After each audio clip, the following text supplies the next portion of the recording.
Assalamualaikum warahmatullahi wabarakatuh. Innal hamdalillah nahmaduhu wa nasta'inuhu wa nastaghfiruh wa na'udzu billahi min shururi anfusina wa min sayyiati a'malina. Man yahdihillahu fala mudilla lahu wa man yudlil fala hadiya lahu. أشهد أن لا إله إلا الله وحده لا شريك له وأشهد أن محمدا عبده ورسوله يا أيها الذين آمنوا اتقوا الله حق تقاته ولا تموتن إلا وأنتم مسلمون يا أيها الناس اتقوا ربكم الذي خلقكم من نفس واحدة وخلق منها زوجها وبث منهما رجالا كثيرا ونساء واتقوا الله الذي تساءلون به والأرحام إن الله كان عليكم رقيبا يا أيها الذين آمنوا اتقوا الله وقولوا قولا سديدا يصلح لكم أعمالكم ويغفر لكم ذنوبكم ومن يطع الله ورسوله فقد فاز فوزا عظيما أما بعد فإن أصدق الحديث كتاب الله وخير الهدي هدي محمد صلى الله عليه وعلى وسلم وخير الهدي هدي محمد صلى الله عليه وسلم وشر الأمور محدثاتها وكل محدثة بدعة وكل بدعة ضلالة وكل ضلالة في النار. Ayolah ikhwah azakumullah, kepada jamaah yang hadir, ikhwan dan akhwat yang mudah-mudahan dirahmati oleh Allah Ta'ala, dan kepada kaum muslimin yang mendengarkan kajian ini di mana saja berada yang mudah-mudahan dirahmati oleh Allah Ta'ala. Alhamdulillah, kita bersyukur kepada Allah Subhanahu wa Ta'ala atas segala nikmat yang Allah karuniakan kepada kita, nikmat Islam, nikmat iman, nikmat sehat, nikmat afiat, nikmat dijauhkan oleh Allah dari berbagai macam malapetaka, dan nikmat yang paling besar diberikan hidayah di atas Islam dan sunnah. Ikhwan fiddin, azakumullah, sebelum kita mulai kajian dari syarah akidah, saya ingin sedikit mengingatkan berkaitan dengan masalah adab dalam majelis. Sebenarnya sudah disampaikan, sering disampaikan di muqaddimah ini oleh pembawa acara tentang kita wajib ikhlas karena Allah Ta'ala. Kemudian kita harus berusaha untuk mendengarkan apa yang disampaikan, diam, kemudian mencatat apa yang disampaikan, dan terus seperti itu, berusaha juga untuk bagaimana kita mengamalkan dari apa yang disampaikan, dan juga mendakwakan kepada keluarga. Saya ingin menekankan kembali gitu, meskipun sudah diingatkan, tapi kadang-kadang peringatan ini cuma sekedar angin lalu aja. Jadi antum berusaha ketika menuntut ilmu syar'i, bagaimana kita menjaga keikhlasan karena Allah Ta'ala, bahwa kita datang ini ingin mendapatkan ilmu yang bermanfaat. Kita datang agar menghilangkan kebodohan yang ada pada diri kita. Kita datang supaya kita dengan menuntut ilmu ini bertambah ketakwaan kita kepada Allah, bertambah iman kita kepada Allah, bertambah rasa takut kita kepada Allah. Itu sehingga manfaat tuh ketika antum niat dari rumah tuh ikhlas karena Allah, dan seperti yang tadi saya sebutkan, insya Allah manfaat. Karena banyak orang yang menuntut ilmu tidak bermanfaat ilmunya, nggak bermanfaat sama sekali. Bertahun-tahun untuk ilmu nggak ada manfaatnya. Maka antum jaga keikhlasan itu dan niatkan semuanya karena Allah. Kemudian antum juga berusaha bagaimana mendengarkan dengan baik apa yang disampaikan. Majelis ini majelis ilmu. Harus bedakan antara majelis ilmu dengan majelis yang lain. Ada orang kumpul, ada majelis ngobrol, ada majelis rapat, ada yang lainnya. Ya, majelis ilmu lebih mulia dari semua majelis yang ada. Maka jaga itu. Ketika berada di majelis ilmu, ya jaga adab-adabnya. Jangan berbicara, jangan ngobrol, jangan makan. Ini sekarang majelis ilmu banyak yang bawa makanan. Bahkan ustaz lagi ngisi makan dia. Nggak ada manfaat itu. Nggak ada manfaatnya. Antum 10 tahun seperti itu nggak ada manfaatnya sama sekali. Jadi jangan bawa makanan. Bahkan kalau perlu jangan antum bawa minuman, jangan. Minum boleh, tapi nanti setelah kajian. Makan boleh, kan kita makan itu pasti, ya kan? Pasti makan. Nanti setelah kajian baru makan. Ini enggak, sambil kajian makan kacang, ada makan kuaci, ada makan. Antum ini di majelis ilmu, majelis yang mulia. Jangan.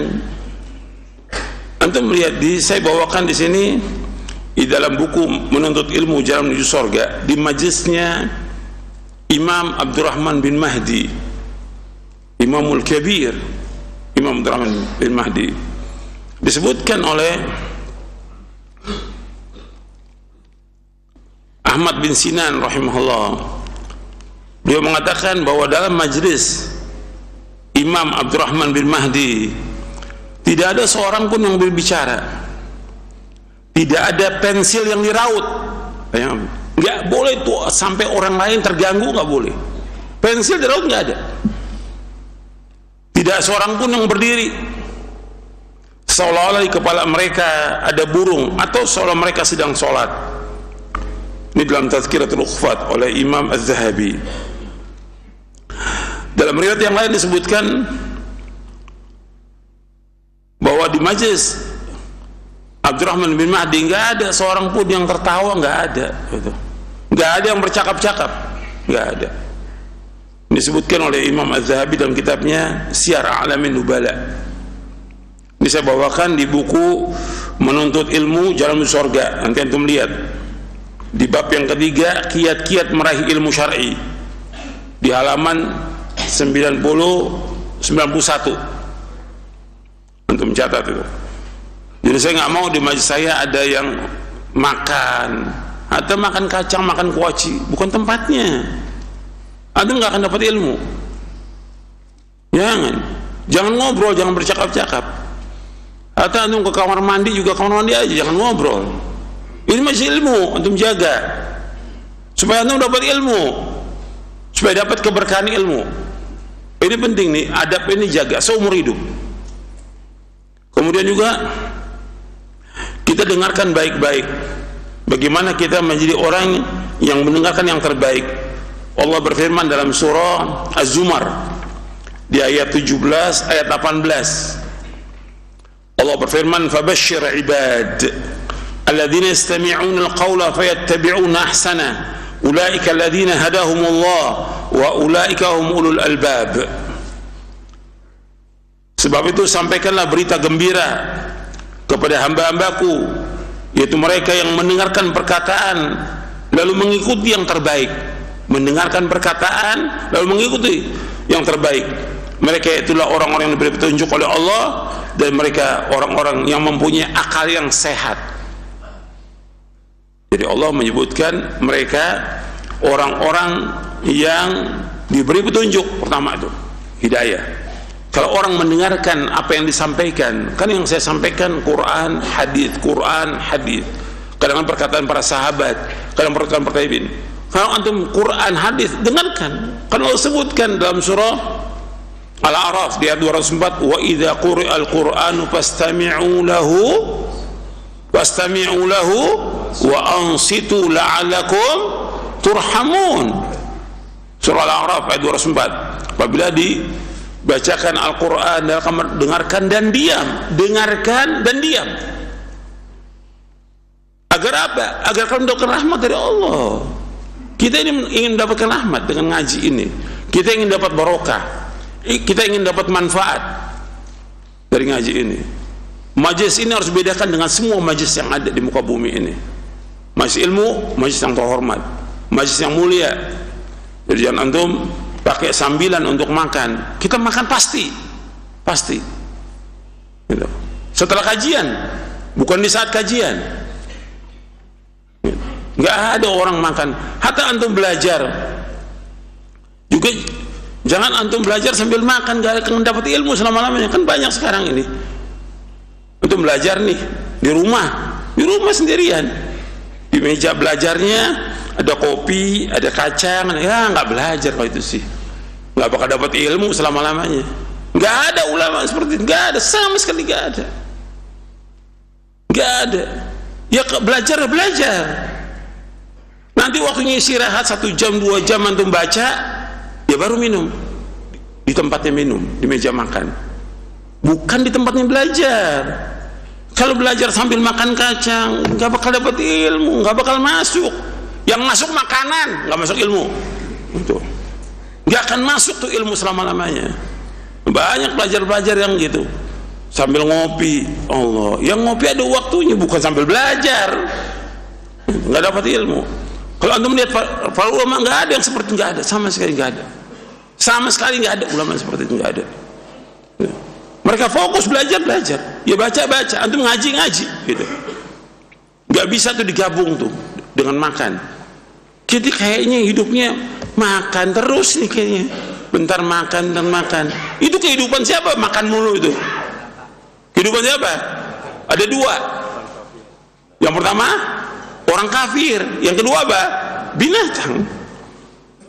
Belajar makan, ntar keluar makan, ini makan. Allah sebutkan tentang orang kafir dalam surah Muhammad. Innal ladzina kafaru ya'kuluna kama ta'kulul an'am wan naru mathwal lahum. Jadi Allah menyebutkan tentang orang-orang kafir. Jadi antum biar tahu dulu nih, supaya antum enggak seperti mereka. Bahwa sekarang ini ada pengajian yang di rumah makan, pengajian di rumah makan, nggak dapat apa-apa itu sih. Yang dapat apa? Makan. Di surah Muhammad ayat 12, Inna Allah yudkhilul ladina amanu wa amilus salihati jannatin tajri min tahtiha al-anhar walladzina kafaru yatamatta'una wa ya'kuluna kama ta'kulul an'am wan naru mathwal lahum.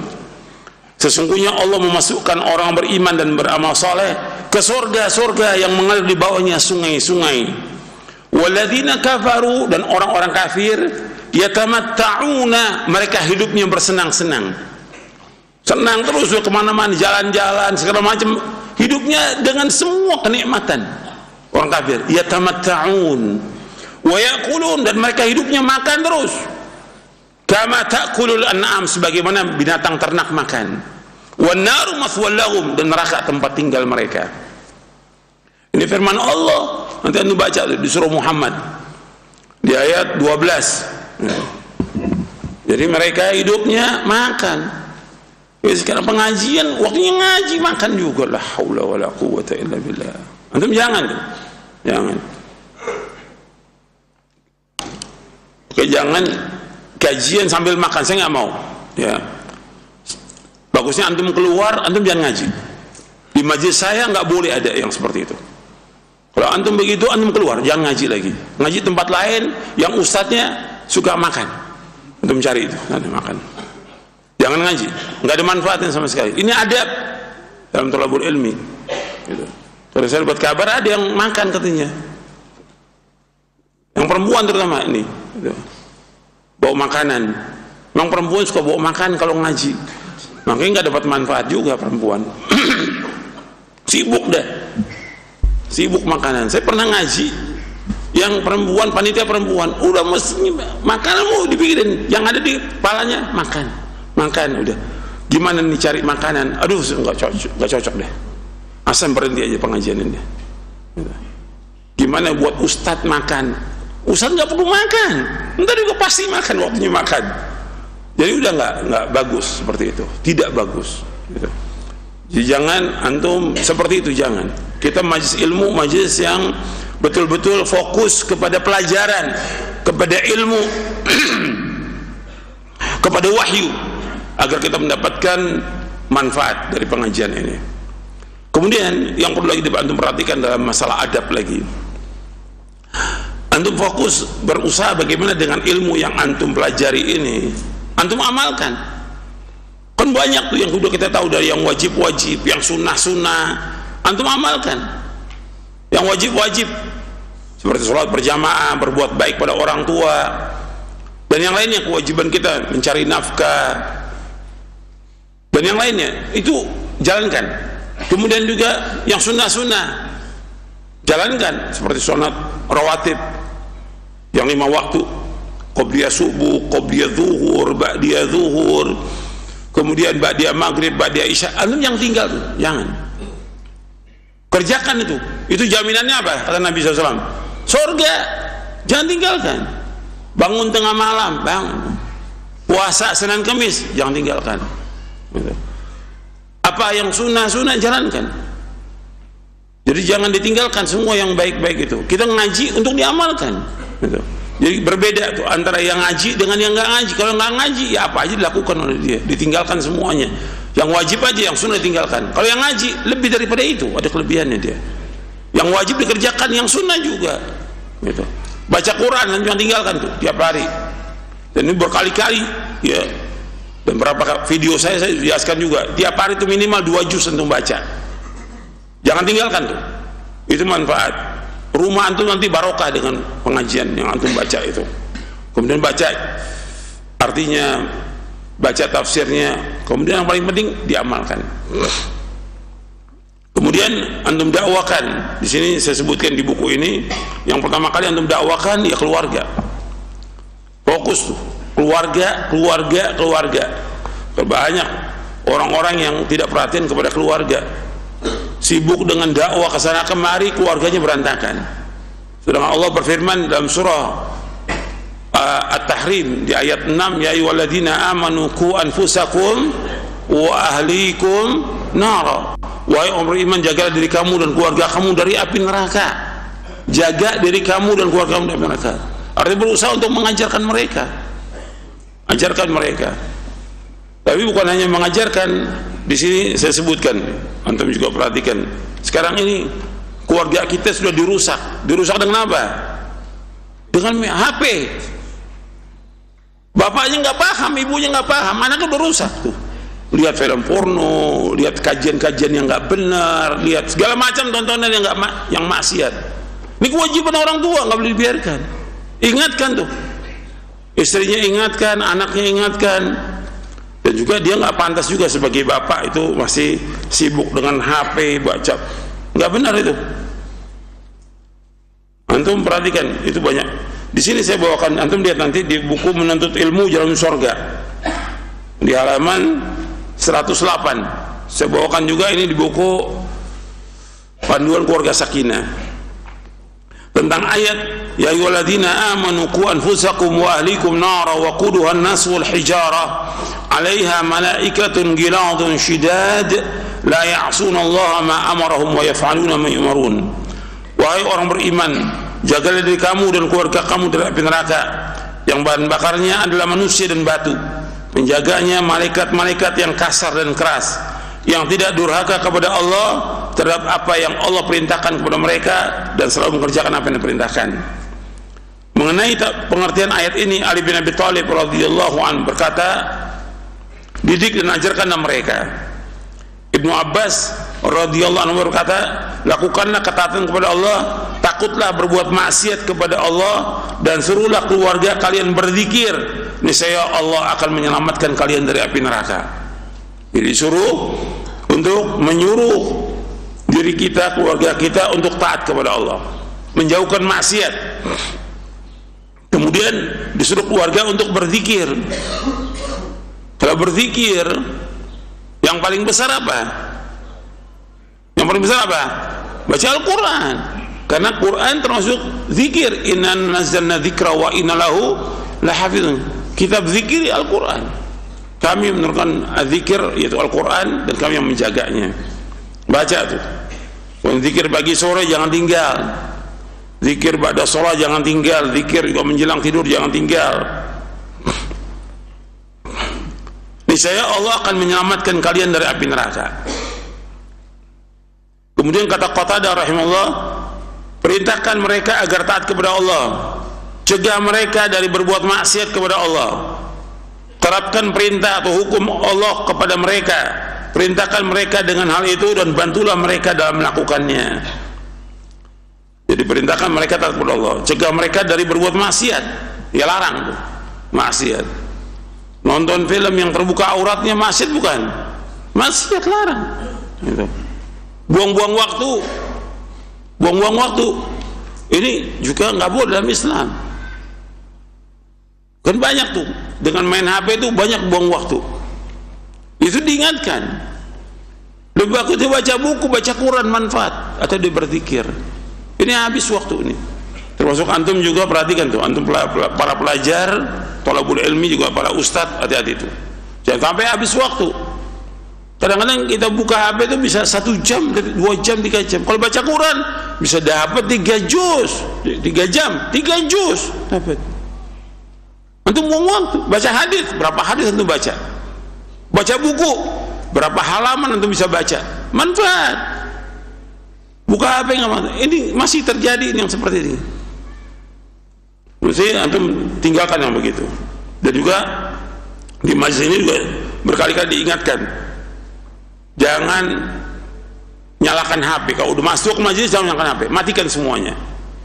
Ya, jangan buka HP. Juga yang di tempat akhwat juga perhatikan tuh. Kalau udah masuk ke majlis ilmu jangan main HP, matikan itu.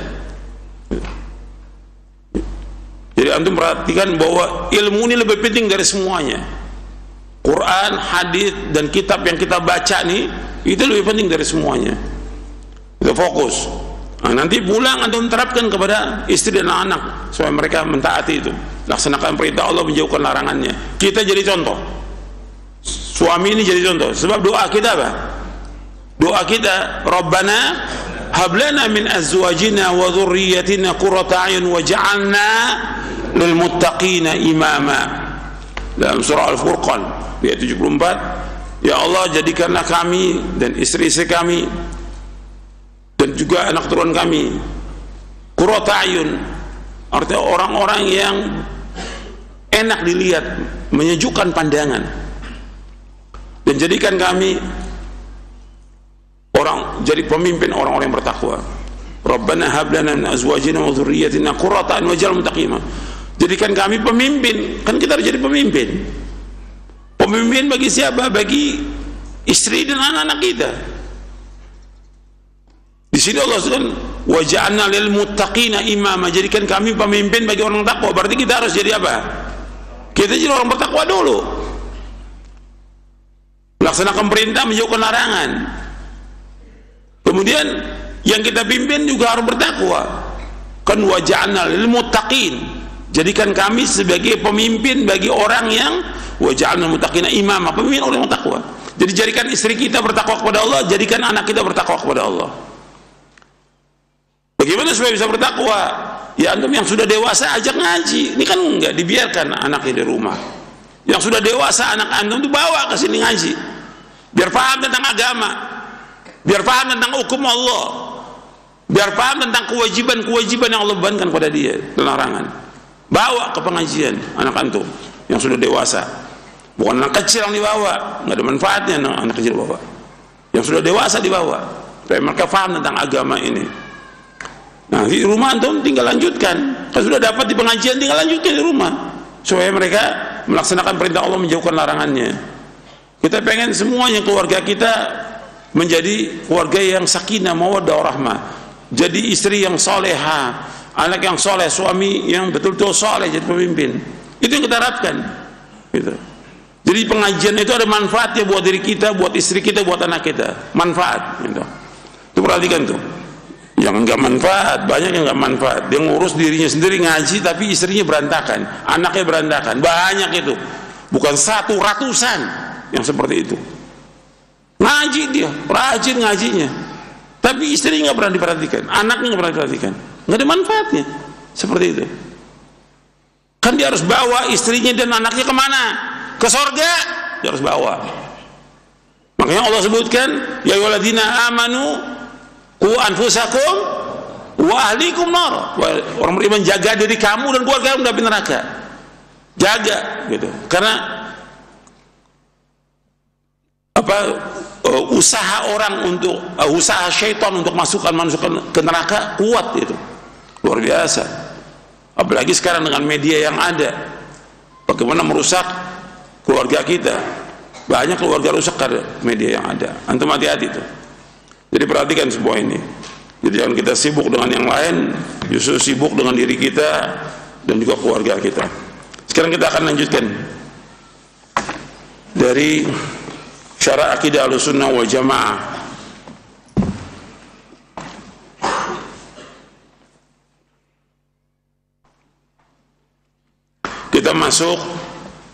Kita masih pembahasan poin yang ke-68.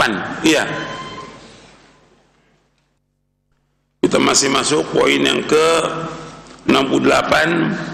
Sekarang kita masuk poin B. Iya. Penjelasan tentang keharusan menjauhi ahli bid'ah. Iya, betul. Antum baca bukunya, lihat bukunya. Semua lihat bukunya. Yang ikhwan lihat, yang akhwat juga lihat bukunya. Lihat bukunya. Allah Subhanahu wa taala berfirman dalam surah Ali Imran ayat 7.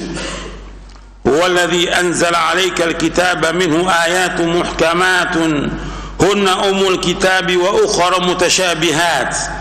فأما الذين في قلوبهم زيغ فيتبعون ما تشابه منه ابتغاء الفتنة وابتغاء تأويله وما يعلم تأويله إلا الله والراسخون في العلم يقولون آمنا به كل من عند ربنا وما يذكر إلا أولو الألباب. Allah yang menurunkan kitab Al-Quran kepadamu Muhammad. Di antaranya ada ayat-ayat yang muhkamat. Itulah pokok-pokok kitab Al-Quran, dan yang lain mutasyabihat. Adapun orang-orang yang dalam hatinya condong kepada kesesatan, mereka mengikuti yang mutasyabihat untuk mencari-cari fitnah dan untuk mencari-cari takwilnya, padahal tidak ada yang mengetahui takwilnya kecuali Allah. Dan orang-orang yang ilmunya mendalam berkata, kami beriman kepadanya, itu kepada Al-Quran, semuanya dari sisi Rabb kami. Tidak yang dapat mengambil pelajaran kecuali orang-orang yang berakal. Jadi Allah menyebutkan, Allah menurunkan Al-Quran. Ada yang muhkamat, ada juga yang mutasyabihat. Tapi secara hukum, semua Al-Quran ini ya muhkamat. Ada sedikit yang mutasyabihat, sebagian berbeda pendapat dalam masalah ini. Yang mana yang dimaksud dengan mutasyabihat? Arti yang masih samar. Kalau secara nas Al-Quran, Al-Quran semuanya jelas muhkamat. Karena Al-Quran Allah turunkan untuk dipahami, diyakini, dan diamalkan. Ada yang masih mutasyabihat, yang memang kita nggak tahu, seperti umpamanya berkaitan dengan ayat-ayat sifat. Ayat-ayat sifat semuanya muhkamat. Ayat sifat tentang sifat Allah. Allah di atas langit, Allah di atas arasy. Yang kita tidak tahu yang muhkamat itu tentang apanya, tentang kaifiatnya kita nggak tahu. Makanya nggak boleh menyatakan tentang kaifiat bagaimana Allah bersemayam, kita nggak tahu. Allah dalam hadis, Allah turun ke langit dunia setiap tinggal sepertiga malam yang akhir. Yanzilu Rabbuna ila sama'i dunya hina yabqa thuluthul lail akhir. Hadisnya sahih Bukhari, Muslim dan yang lainnya. Allah turun ke langit dunia ketika tinggal sepertiga malam yang akhir. Kita wajib mengartikan Allah turun ke langit dunia. Apa yang turun? Zatnya Allah yang turun ke langit dunia. Tentang bagaimana turunnya, ini yang kita nggak tahu. Ini yang mutasyabihat, yang kita nggak tahu tentang kaifiatnya. Paham? Kalau tentang Allah bersemayam, jelas nasnya muhkamat gitu. Cuma kaifiat Allah bersemayam kita nggak tahu. Ada juga yang mengartikan tentang mutasyabihat berkaitan dengan awal-awal ayat Al-Quran. Tapi semua awal ayat alif lam mim, ya, atau ha mim, atau to, sin, mim dan segala macam. Itu untuk menjelaskan tentang bahwa Al-Quran terdiri dari huruf-huruf ini. Karena mesti setelah itu menjelaskan tentang apa? Tentang Quran. Antum lihat ya, habis alif lam mim tentang Quran, habis ha mim tentang Quran, habis ta mesti tentang Al-Quran dijelaskan. Gitu. Kita nggak tahu tentang ini, tentang maknanya. Gitu. Ini yang mutasyabih, kita nggak tahu. Ada berapa lagi pendapat para ulama yang berkaitan dengan masalah ini. Tapi kita, yang penting bagi kita yang sudah kita paham dari Quran ini banyak muhkamat, dan ayat memang muhkamat, hampir semua yang muhkamat. Ada sedikit yang mutasyabihat. Yang kewajiban kita mengimani dan mengamalkan. Kalau yang untuk mutasyabihat kan disebutkan di sini, yaitu kita mengatakan bahwa apa? Yaquluna amanna bihi kullum min indi rabbina. Kita beriman kepada Allah. Dan semua datang dari sisi Allah SWT. Mengimani, bukan menolak, bukan membantah, tapi kewajiban kita untuk mengimani.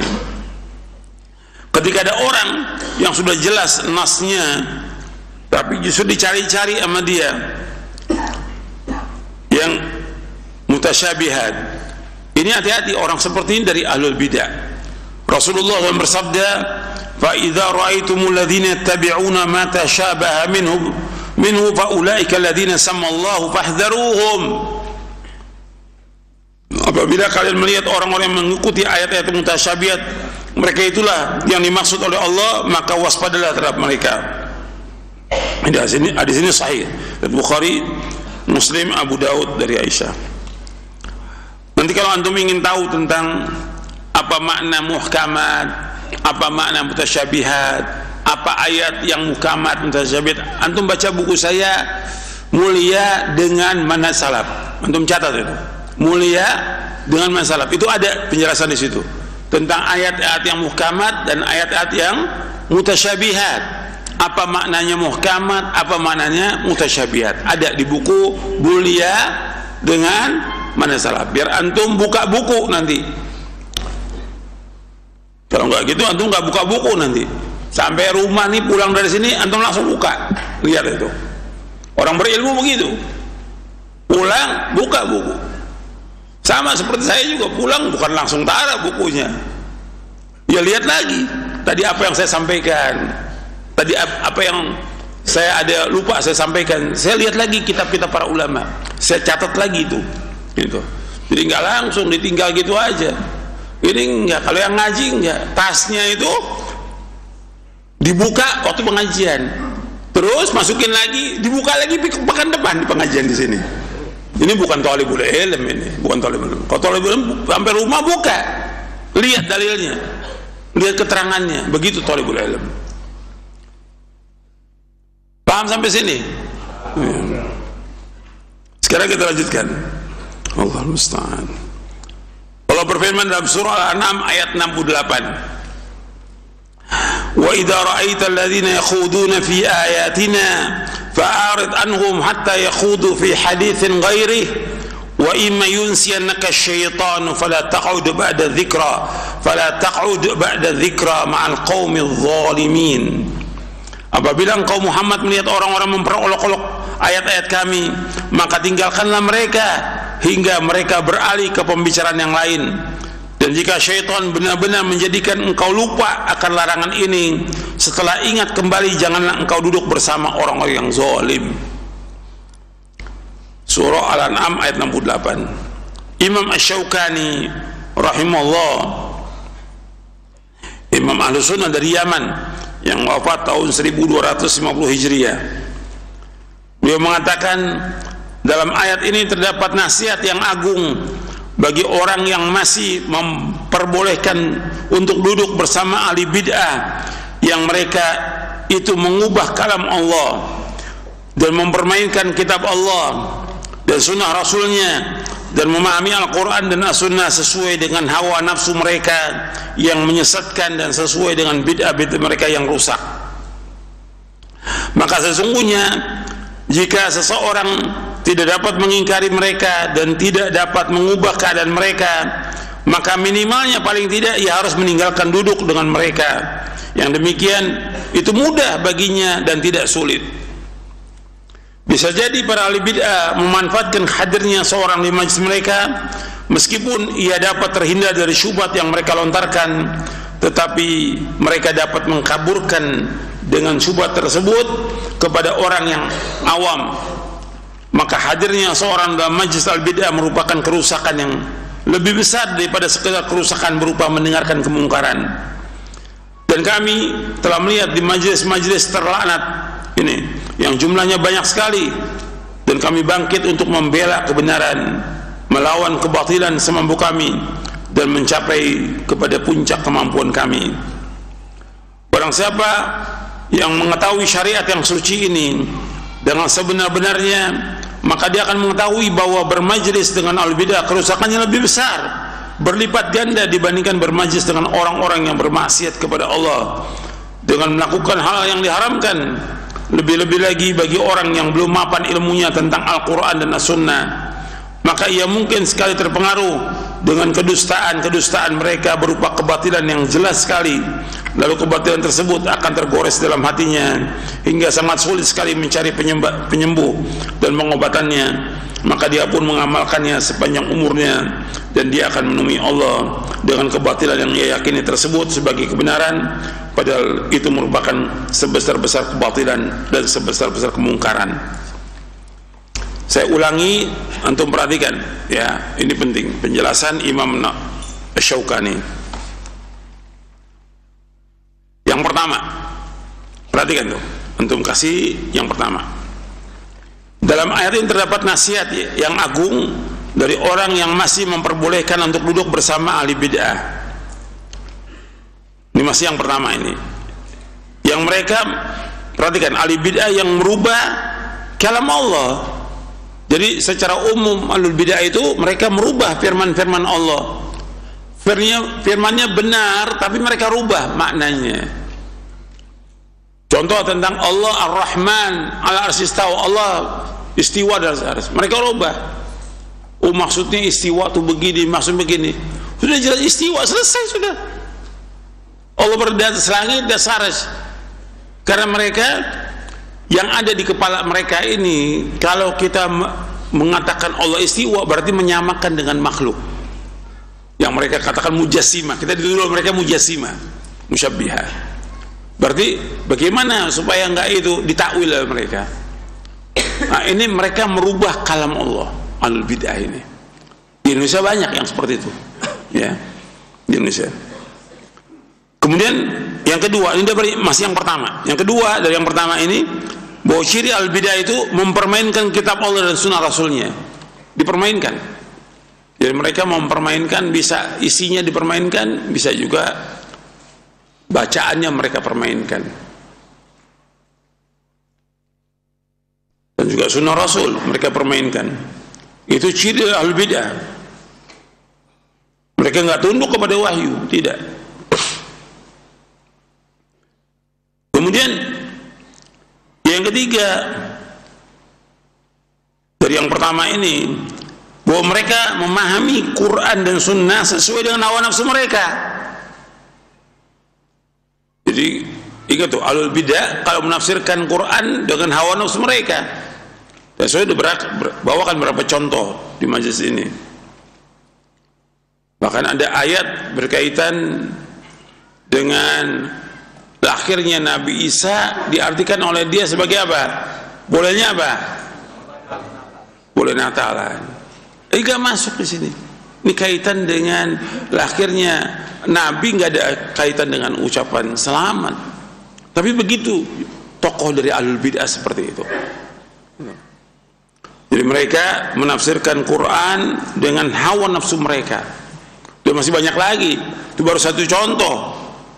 Masih ratusan ayat, mungkin lebih dari 1000 ayat mereka permainkan ayat ini. Mereka artikan dengan ro'yunya, udah.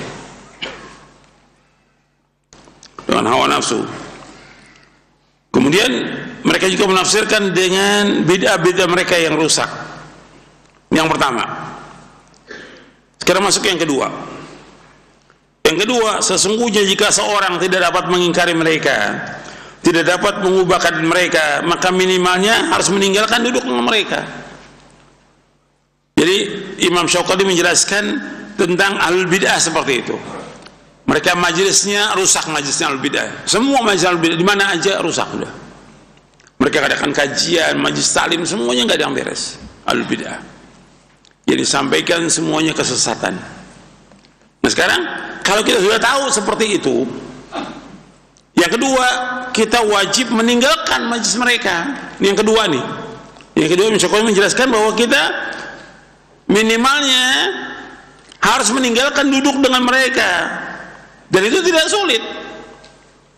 Kenapa kita harus datang ke majelis mereka? Mereka aja nggak mau datang ke majelis kita, nggak boleh. Hatta kita diundang nih sama tetangga kita, diundang sama atasan kita, diundang sama tokoh masyarakat, nggak boleh datang. Kalau majelisnya ahlul bid'ah, ceramahnya ahlul bid'ah, nggak boleh, sama sekali nggak boleh datang. Ini penjelasan dari ulama ahlus sunnah, penjelasannya nggak boleh. Nanti akan dilihat akibatnya kalau tetap duduk sama.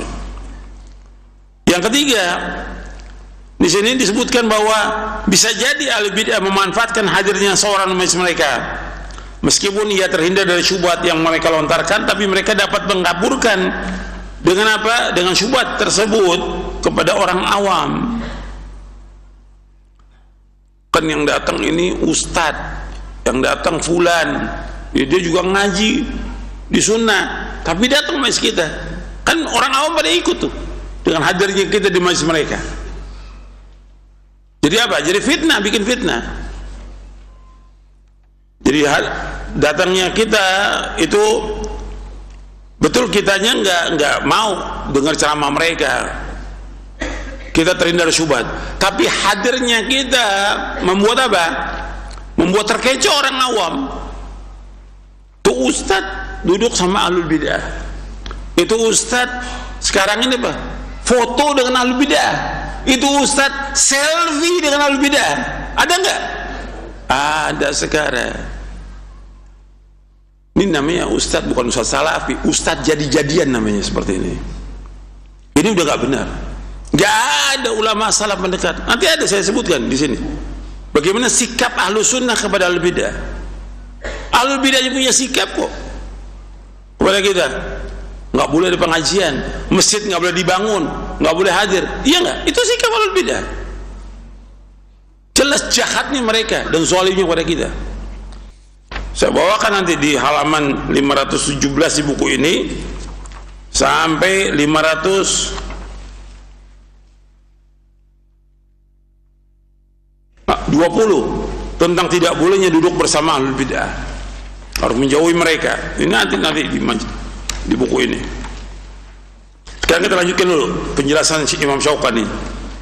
Sekarang kita masuk yang keempat. Yang keempat, hadirnya seseorang dalam majelis al-bid'ah merupakan kerusakan yang besar daripada sekedar kerusakan berupa mendengarkan kemungkaran. Jadi hadirnya kita di majelis al-bid'ah ini merupakan apa? Kemungkaran yang besar. Dan kemudian beliau menamakan bahwa majelis-majelisnya al-bid'ah itu, kata Imam Syauqani, majelis yang terlaknat, dan jumlahnya banyak sekali. Jadi Imam Syauqani sudah tahu tuh, hidup memang bersama hidup di tempat, di negara yang banyak ahlul bid'ahnya, di Yaman. Imam Syauqani hidup di Yaman, dan banyak tokoh ahlul bid'ah, dari Syiah, dari Khawarij, dari segala macam sudah, dari Asy'ariyah, dari segala macam sudah ada di sana. Dan dikucilkan gak ada masalah, berani dia untuk membela kebenaran, dilawan oleh Imam Syauqani, dan banyak kitabnya menjelaskan tentang masalah itu. Jadi Imam Syauqani, ya, antum kalau mendengar kitab fikih tentang Nailul Autar, nah itu Imam Syauqani, Nailul Autar. Nah, kan kalau kita dengar Bulughul Maram mesti Nailul Autar, itu mahrum di Indonesia. Nah, itu Imam Syauqani yang nulis itu tentang, berkaitan tentang fikih. Yang tentang akidah ada berapa yang beliau tulis. Jadi kerusakannya lebih besar bukan sekedar mendengar, tapi dia mendengarkan kemungkaran. Jadi yang keempat ini, dia betul tidak terpengaruh dengan syubhatnya, tapi duduknya dia mendengarkan apa? Mendengarkan apa? Kemungkaran. Dia betul, saya kuat, saya udah ngaji, saya ustadz, nggak terpengaruh, tapi duduknya dia di situ dia mendengarkan apa? Kemungkaran. Mestinya kalau kemungkaran diapakan? Dirubah. Dengan apa? Dengan tangan. Kalau nggak mampu, dengan lisan. Kalau nggak mampu, dengan hati. Kalau dengan hati berarti dia wajib meninggalkan apa? Majlis kemungkaran itu. Bukan duduk di situ, nggak boleh. Paham sampai sini? Paham nih? Ya. Jadi dia datang ke tempat itu, meskipun saya kuat, hati saya kuat, tapi dia mendengarkan kemungkaran, nggak boleh dalam Islam. Sekuat hatinya dia, lama kelamaan akan lemah, dia akan kena pengaruh dari omongan-omongannya ahlul bid'ah itu. Yang kelima kata beliau, barang siapa yang mengetahui syariat yang suci ini dengan sebenar-benarnya, maka dia akan mengetahui bahwa bermajlis dengan ahlul bid'ah kerusakannya lebih besar, berlipat ganda dibandingkan bermajlis dengan pelaku maksiat. Ini beliau sedang membandingkan yang kelima ini. Bukan berarti kita boleh bermajlis dengan ahlul maksiat, tidak boleh, tetap tidak boleh duduk dengan ahlul maksiat, tidak boleh. Cuma beliau ingin membandingkan antara duduk dengan majlis dengan ahlul maksiat dengan ahlul bid'ah, yang lebih besar mana dosanya, yang lebih besar kerusakannya? Ahlul bid'ah. Yang lebih besar kerusakannya ahlul bid'ah. Perhatikan itu. Jadi beliau ingin membandingkan, bukannya beliau membolehkan duduk bermajlis dengan ahlul maksiat, bukan. Perhatikan ya, tafsir beliau ini ingin menjelaskan bahwa keringanan orang duduk di majlis ahlul maksiat dengan ahlul bid'ah lebih ringan, itu pengaruhnya dengan ahlul bid'ah. Tapi dua-duanya sama-sama jelek, sama-sama ngerusak. Cuma kerusakan bid'ah lebih rusak dari apa? Maksiat. Paham sampai sini? Paham gak nih? Sekarang masuk yang keenam. Yang keenam beliau menjelaskan di sini bahwa lebih-lebih lagi bagi orang yang belum hafal ilmunya tentang Al-Quran dan Sunnah, maka ia mungkin sekali terpengaruh dengan kedustaan mereka berupa kebatilan yang jelas sekali. Lalu kebatilan tersebut akan tergores dalam hatinya sehingga sangat sulit sekali mencari penyembuh dan pengobatannya, maka dia pun mengamalkannya sepanjang umurnya. Jadi yang keenam, beliau ingin menjelaskan bahwa duduk di tempatnya ahlul bid'ah itu mesti masuk apa? Masuk apa? Syubhat, kesamar-samaran gak jelas tuh. Berusak kita tentang tafsir ayat, hadis, belum lagi kebohongan. Karena rata-rata ahlul bid'ah itu masih bohong. Ahlul bid'ah masih bohong. Dan ahlul bid'ah mesti mengikuti apa? Hawa nafsu. Maka dikatakan mereka ahlul ahwa. Gitu. Sehingga tergores dalam hatinya, masuk tuh syubhat itu. Kata Imam Az-Zahabi dalam kitabnya Syiar A'lamin Nubala, al-qulubu dha'ifa wa syubha khattafa. Al-qulubu dha'ifa wa syubha khattafa. Hati itu lemah dan syubhat itu selalu menyambar.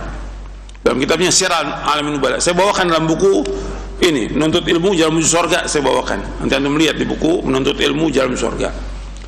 Duduk di majlis al-bid'ah itu justru yang masuk syubhat, dan itu kalau sudah tergores dalam hati susah hilang. Susah hilang. Makanya ketika orang ahlul bid'ah itu dia tobat, dia kemudian mengikuti sunnah, jangan dikasih ceramah, jangan. Nggak boleh. Sama dengan ahlul maksiat, dia tobat, jangan dikasih ceramah, jangan. Karena masih apa? Masih banyak syubhatnya, masih banyak kerusakannya, masih banyak juga pengaruh dari bid'ahnya dia dan juga maksiatnya. Jadi kalau mereka taubat disuruh apa? Belajar, suruh belajar, ngaji, bukan disuruh ceramah, bukan disuruh ngomong. Ini banyak ustaz-ustaz yang nggak beres juga ini. Al bid'ah taubat disuruh ceramah, Si ustadz yang nyuruh. Diam, duduk sudah. Dengarkan kajian Quran wa Sunnah al-Fahmi Salaf. Dia belajar dulu. Sama juga penyanyi segala macam taubat, dia suruh ngomong, dia suruh duduk belajar. Nggak punya hak dia untuk bicara soal agama karena mereka nggak punya ilmu. Itu harus perhatikan tentang masalah itu. Yang ketujuh, orang yang bermajlis dengan ahli bid'ah kemudian dia terkena pengaruh kebatilan yang ada, ini nanti berat. Nanti dia akan terus bawa yang demikian sampai hari kiamat. Jadi dia menemui Allah dengan kebatilan yang dia yakini tersebut sebagai kebenaran, padahal itu merupakan sebesar-besar kebatilan dan sebesar kemungkaran. Jadi itu berat nanti di hari kiamat. Jadi orang ketika duduk al-bid'ah, dia memahami ayat atau hadis itu pasti salah udah al-bid'ah. Kemudian diyakini oleh dia, terus diamalkan seumur hidupnya sampai dia bertemu Allah dengan kebatilannya. Berat di hari kiamat nanti. Duduk di majlis selawatan, duduk di majlis zikir, majlis mereka ini yang menyimpang dari Quran dan Sunnah, pasti terpengaruh dia. Dia akan meyakini dan dia akan terus, bahkan kadang diajarkan kepada istri anaknya kesesatan ini terus sampai hari kiamat. Itu berat nanti di hari kiamat. Azabnya juga berat. Kenapa? Dia meninggalkan Quran, meninggalkan Sunnah Nabi yang sahih. Dia beramal tidak sesuai dengan apa? Quran, tidak sesuai dengan Sunnah. Dan dia berbuat perkara yang baru, yang muhdatsah dalam agama, yang pada hakikatnya semua amalnya tertolak. Amal dari bid'ah yang mereka lakukan tertolak. Kan Nabi bersabda, man amila amalan laisa ali amruna fahuwa raddun. Barang siapa mengamalkan satu amal yang tidak dicontoh dari kami tertolak. Hadis ini sahih dari Imam Muslim dan Ahmad. Atau dalam hadis Bukhari Muslim dari Ummul Mukminin Aisyah radhiyallahu anha, Nabi bersabda, man ahdatsa fi amrina hadza ma laysa minhu fahuwa raddun. Barang siapa mengadakan sesuatu yang baru agama kami yang tidak contohnya, maka tertolak amalnya. Belum lagi dia ngajak keluarganya, dia ngajak masyarakatnya dengan bid'ah yang dia lakukan. Berat di hari kiamat nanti itu. Dan dia akan menanggung dan memikul dosanya dia dan dosanya orang-orang yang disesatkan nanti di hari kiamat. Berat itu. Antum sebagai ustadz, sebagai dai, hati-hati itu. Jangan antum foto-foto dengan ahlul bidah. Nanti dianggap, oh ini berarti nggak apa-apa, nih termasuk sunnah. Kenapa? Dia foto dengan ahlul bidah. Akhirnya orang awam lihat, oh nggak apa-apa, dengerin ceramahnya dia. Karena udah ada ustadz yang foto sama dia. Antum menyesatkan kaum muslimin. Dan bahaya yang seperti ini. Dia akan ikut nanti itu omongan-omongan orang itu yang menyesatkan kaum muslimin. Gitu. Bahwa al-bidah pada hakikatnya yang dhal mudil. Al-bidah itu dhalun mudilun. Dia sesat dan menyesatkan kaum muslimin. Itu penjelasan para ulama salaf seperti itu, dhal mudil. Gitu. Jadi jangan dianggap baik al-bidah. Al-bidah semuanya jahat dan merusak agama Islam. Al-bidah itu. Selanjutnya kita masuk ayat selanjutnya. Surah An-Nisa ayat 140.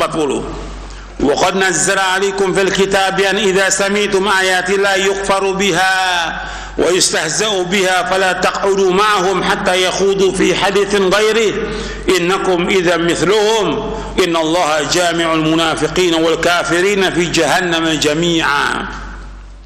Dan sungguh Allah telah menurunkan ketentuan bagimu dalam kitab Al-Quran bahwa apabila kamu mendengar ayat-ayat Allah diingkari dan diperolok-olok oleh orang-orang kafir, maka janganlah kamu duduk bersama mereka sebelum mereka memasuki pembicaraan yang lain. Karena kalau kamu tetap duduk dengan mereka, tentulah kamu serupa dengan mereka. Sesungguhnya Allah mengumpulkan semua orang-orang munafik dan orang-orang kafir di neraka Jahannam. Jadi Allah menyebutkan bahwa Allah telah menurunkan Al-Quran. Apabila Al-Quran diejek oleh sebagian orang, yang kamu duduk dengan mereka, jangan bermajlis dengan mereka sampai mereka beralih pembicaraan kepada yang lain. Kalau kita tetap duduk, maka kata Allah, innakum idzam mithluhum. Kalau kamu tetap duduk bersama mereka, innakum idzam mithluhum, kalian sama dengan mereka. Kemudian lebih berat lagi Allah sebutkan di akhirnya, innallaha jami'ul munafiqina wal kafirina fi jahannam jami'a. Sesungguhnya Allah mengumpulkan orang-orang munafik dan orang-orang kafir di neraka jahanam. Dan secara umum ahlul bidah itu munafik. Secara umum ahlul bidah munafik. Arti mereka ini kalau ngomong dusta, janji menyalahi janji. Dan mereka juga, orang-orang munafik ini, mereka merubah ayat-ayat Allah, merusak. Itu dijelaskan oleh sahabat Ibnu Abbas radhiyallahu anhuma tentang ayat ini. Masuk dalam ayat ini menghajar, menjauhkan setiap orang yang mengadakan hal-hal yang berbau agama, dan setiap orang yang berbuat bid'ah sampai hari kiamat, yaitu tidak boleh duduk bersama mereka. Nggak boleh bersama al-bid'ah selama-lamanya, nggak boleh bermajlis dengan al-bid'ah. Kalau kita duduk untuk diskusi, untuk berdebat dengan mereka, untuk boleh, dan itu orangnya yang ahli, yang paham tentang agama, boleh. Kalau mereka maksa untuk tabayun dengan kita jelaskan tentang kebenaran gitu. Tapi rata-rata mereka nggak mau mencari kebenaran. Dan Syekhul Islam sudah berkali-kali menghadapi mereka, Syekhul Islam Taimiyah. Dan sebagian taubat, tapi sebagian kemudian tetap dengan bid'ahnya. Jadi hidayah di tangan Allah gitu. Kalau memang dia orang yang berilmu, boleh. Yang pertama kali memberikan nasihat kepada al-bidah siapa? Ibnu Abbas kepada Khawarij. Kemudian Khawarij bantah nasihat Ibnu Abbas, dibantah lagi terus sampai mereka tunduk dengan petang. Jadi berarti orang yang alim yang berhak untuk berdebat dengan al-bidah, orang yang alim. Kalau enggak, kita enggak usah gitu. Sebab rata-rata al-bidah itu bohong, tukang bohong dia. Makanya yang diajak, jelaskan ini Quran, ini sunnah, kalian mau tunduk apa tidak? Di awalnya itu, mukadimahnya itu dulu gitu. Jadi boleh kita berdebat kalau memang jelas ya. Saya juga pernah berdebat dengan al-bidah berapa kali gitu. Tapi mereka memang nggak mau tunduk pada wahyu, nggak mau gitu. Dan dihadiri banyak orang. Pernah juga sebagian kecil pernah saya dengan Ustadz Abdul Hakim bin Amir Abdad hafizahullah ta'ala, saya pernah debat dengan orang Syiah tahun 1987. Berarti itu udah berapa tahun tuh? 36 tahun yang lalu. Dari tokoh Syiah kita jelaskan tentang sesatnya Syiah itu. Tapi tetap dia nggak terima. Bohong. Kita udah tahu asalnya mereka tukang bohong. Karena Syiah tukang bohong. Akhdabun nas fil alam. Orang yang paling bohong di muka bumi Syiah gitu. Karena mereka punya apa? Akidahnya taqiyah, agamanya taqiyah, tukang bohong. Taqiyah itu tahun 87. Dan begitu sholat, ente gak boleh jadi imam, ane jadi imam, ente gak boleh jadi imam, gak boleh. Syiah gak boleh jadi imam. Dia mau ikut kita, alhamdulillah gak mau apa, tapi gak boleh jadi imam dia. Karena kita mengatakan gak sah kita sholat di belakang ente.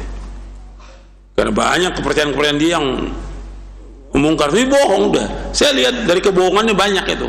Orang itu bohongnya banyak. Di beberapa tempat juga saya sempat datangi di luar kota, sempat. Itu tahun-tahun 87-an lah itu. Jadi boleh kita berdebat kalau memang kita punya ilmu. Artinya kita bawa kitab. Makanya saya tawarkan waktu ahlul bidah tabayun dengan saya, boleh debat, nggak apa-apa. Tapi bawa kitab. Ya harus buka kitab. Jadi ada dalil yang disampaikan, bukan omongan. Kalau omongan ini, karena al-bidah lebih pintar ngomong daripada kita. Al-bidah Ahli bidah itu lebih pintar ngomong daripada kita. Tapi ada dalil apa tidak? Yang penting pokoknya dalam kita beragama ini dari Quran dan Sunnah. Karena Allah sebutkan dalam Al-Quran, yang tanpa ingat seumur hidup nanti. Allah sebutkan dalam surah An-Nisa ayat 59, fa in tanaza'tum fi syai'in farudduhu ila Allah wa Rasul. In kuntum tu'minu billahi wal yawmil akhir dzalika khairun wa ahsanu ta'wila. Apabila kamu berselisih tentang suatu masalah dalam agama, kembalikan kepada Allah. Kembalikan kepada apa? Quran. Dan kembalikan kepada Rasul, kembalikan apa? Kepada Sunnah. Yang itu yang lebih baik dan itu sebaik-baik. Jika kalian beriman kepada Allah dan hari akhir, itu yang paling baik dan sebaik-baik akibatnya. Dalam surah An-Nisa ayat 59. Kemudian Imam Muhammad bin Jarir At-Tabari rahimahullah, yang wafat tahun 310 Hijriah, dalam kitab tafsirnya mengatakan ayat ini merupakan dalil yang sangat jelas tentang larangan untuk ikut di dalam majelis kebatilan ahli bidah, dan dari setiap macam kebatilan dari kalangan pelaku kebid'ahan dan orang-orang fasik yang mereka berbicara tentang kebatilan. Artinya Imam dalam tafsirnya mengatakan ayat ini merupakan dalil yang sangat jelas tentang larangan untuk ikut dalam majelis kebatilan. Artinya majelis yang batil apa aja, dan juga masalah bid'ah. Dua, majelis yang batil apa aja, majelis yang maksiat, majelis yang sia-sia, nggak boleh kita datang, nggak boleh duduk.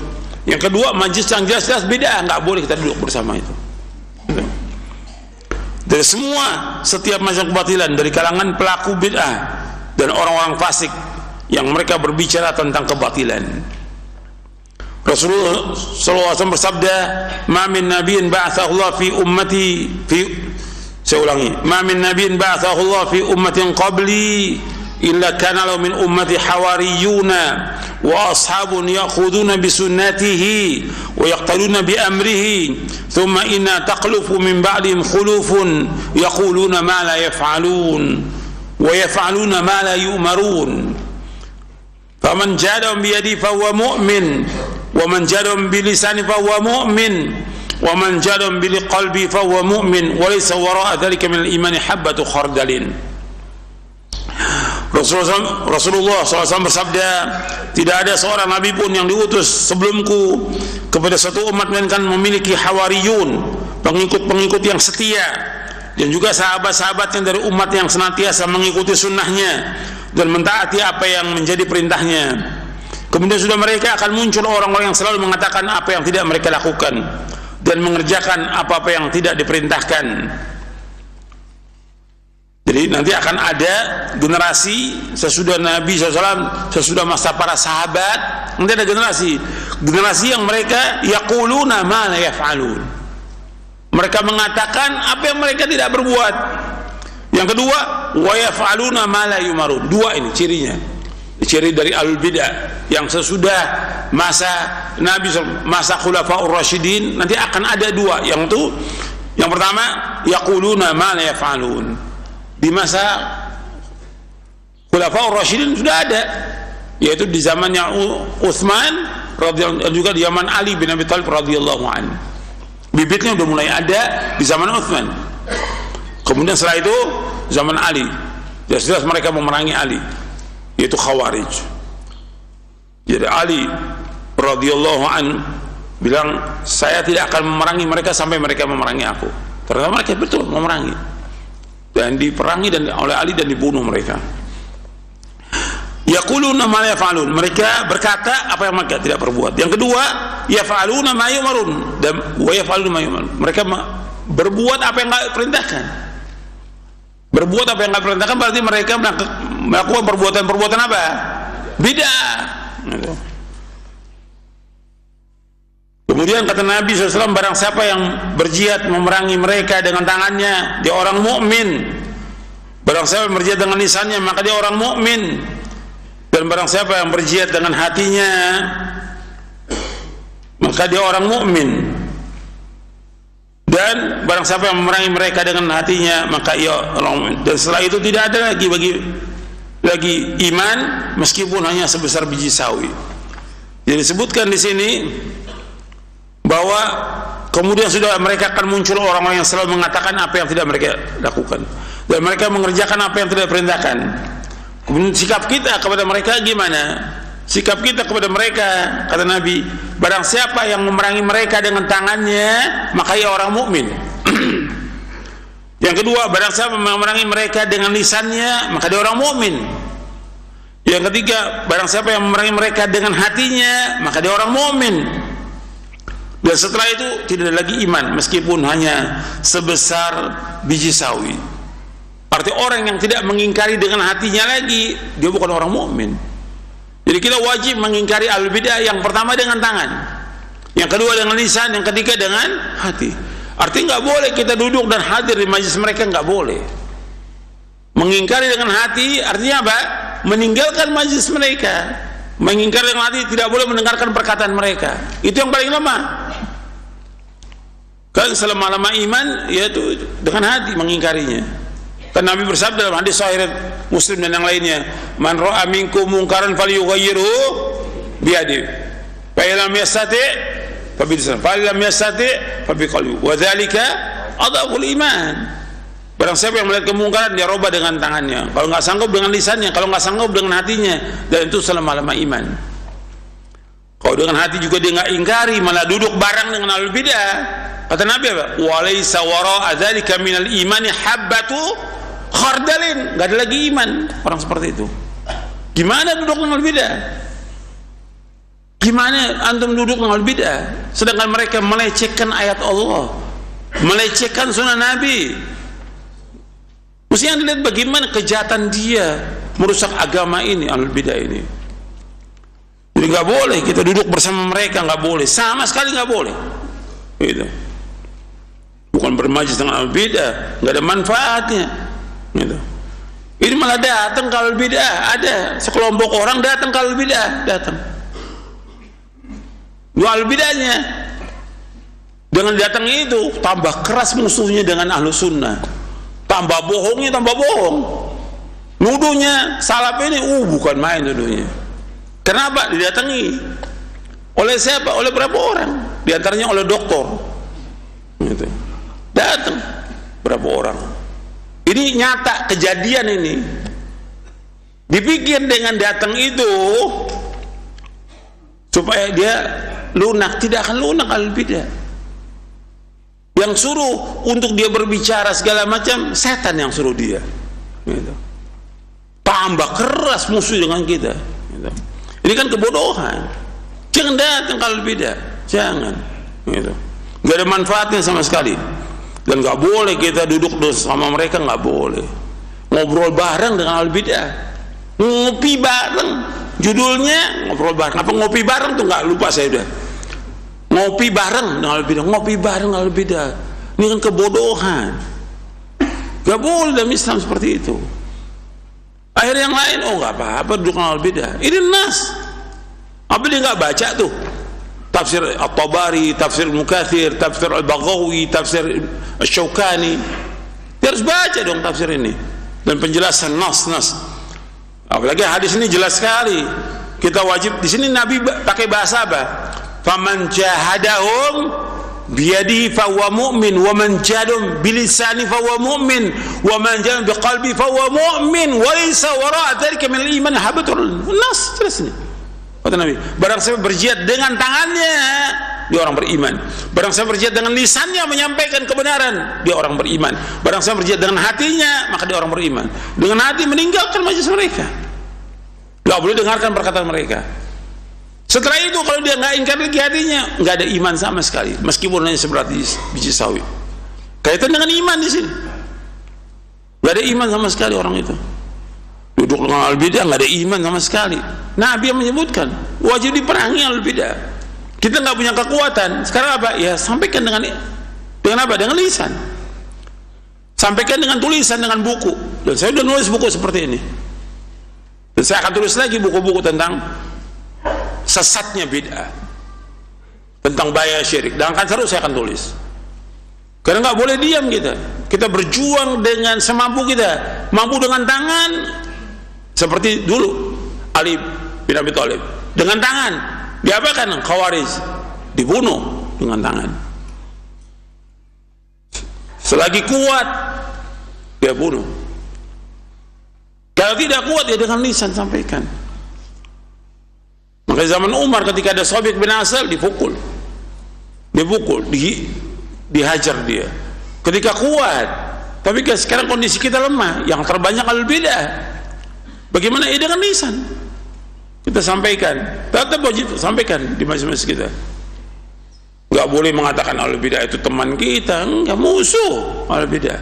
Nyata, dan saya alami sendiri bahwa ahlul bidah musuh kepada ahlus sunnah selama-lamanya.